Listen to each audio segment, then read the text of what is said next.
Hey there guys, I am the Six Machine and welcome back to another Warhammer video. So the March of the Knights continues, and I have to say it must be getting pretty close to the pre-order date for these two books because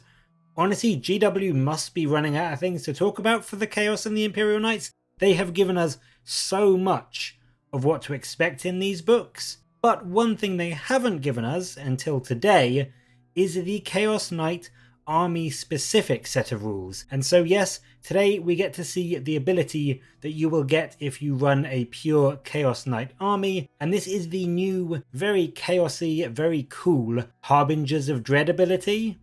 This rule is, in typical Chaos fashion, something of a progression style mechanic that allows you to go through stages called Doom, Despair and Darkness to empower and buff your army over the course of the game. These are cumulative effects, so like the Drukhari Power from Pain, your army will just get stronger and stronger and stronger as the game progresses, and they also have a unique limitation, as you can see on your screen now, in that you have to progress from one type of ability to the other. So for example, you can go from Doom to Despair, or from Despair to Doom, or from Doom to Darkness, but you cannot go from Despair to Darkness. You have to flow back through Doom to get to the other side of the wheel, so to speak. So there is going to be a little bit of thought as to what buffs you are going to want at what stage of the game to make sure you are on the right side of the board to get to it. But the way it works is that essentially you have to start in Doom, that is how you start the game, and then in Battle Round 2 you can stay in Doom, or you can move to Despair, or you can move to Darkness, and then in Battle Round 3 you can move to the other option available. So if you had moved to Despair in Battle Round 2, you could either stay in Despair again, or move back to Doom, and then so on and so forth until the end of the game. I've put up a handy little image on the screen now to help you visualize the progression a bit more, but I think once again it's going to be something that's relatively simple once we get the book and we've had a few practice games in. To get your head around. It just seems a little bit complex just reading and hearing about it. What is also new in this system is this new ability, this new keyword, the Dread Range keyword, which is new for Chaos Knights and is essentially at base level a 12-inch aura,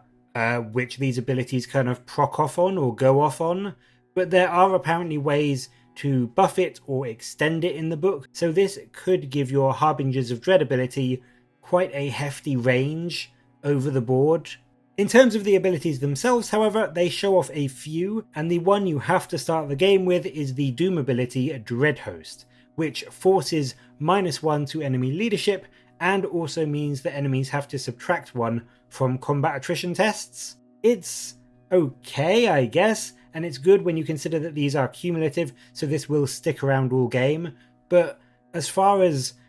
impactful abilities on turn 1, this one probably won't have a huge impact. Most of your army is not going to be in that 12-inch dread range of opponents to impact it, so this may not have a huge impact actually on turn 1, but it's a good one to have going into turn 2 and 3 and 4 and 5 so that it can impact the game as it progresses. In Battle Round 2, if you move into Despair, they show off the new Creeping Dismay rule, which reduces aura range for enemies by 3 inches and lessens command ability effects by 3 inches as well, and this one is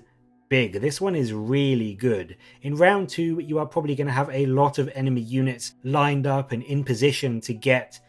charge buffs or aura abilities or rerolls, and taking 3 inches off of those ranges can genuinely completely scupper an enemy's battle plan. So I do think this one is really, really good, and as I've said before, these abilities are all cumulative, so from Battle Round 2, your entire opponent's army, when they're in Dread range, is basically going to have 3-inch less range on their auras, so that is going to massively impact how they move their army, how they position their army, how they, castle up essentially, so you can really dictate their movement from Battle Round 2 if you go this route. For Battle Round 3, they show off a Darkness ability, and now it is worth mentioning, if you've gone for the Despair ability in Round 2, of course you can't choose this because you need to flow back through Doom, so do just remember the limitations in how you progress through this system, But the darkness ability they show off for round 3 is Pall of Darkness, which is an incredibly powerful buff, meaning that if the enemy is 12 inches away or more, they have to subtract 1 from their hit rolls against your knights. This is a really powerful buff, making your knights so much harder to actually get any damage through on, and whilst maybe you'd argue you would want this on turns 1 or 2 when the armies are further apart, choosing this to keep a backline Tyrant or Autocannon War Dogs alive for a bit longer is going to make this a very strong pick to consider, I think. And as it continues on through battle round 4 and 5, if you are moving any units to make some other charges anywhere else on the battlefield, this will definitely help to keep them alive long enough to get there. In battle round 4, they show off another despair ability, Paralyzing Insanity. This gives you a really impressive turn 4 buff, which basically turns off Obsec for your enemies within dread range. So there is now going to be a huge 12-inch bubble from all of your knights of no Obsec. So all of those troops that your opponent has, all of the custodies, even armigers in Imperial Knight lists with Obsec, they are not going to be so great at holding objectives anymore. Now, being able to remove Obsec is a really great ability in 9th edition in general, and having it on a whopping 12-inch range from your knights is really powerful, and it will mean that you can just move in and steal some objectives right under your opponent's nose in the late game when they least expect it. Finally, again, you have to finish this chaotic cacophony with the Doom part of the tree, and so the last ability that you will get in your games is the Horror of the Warp power. And this gives you,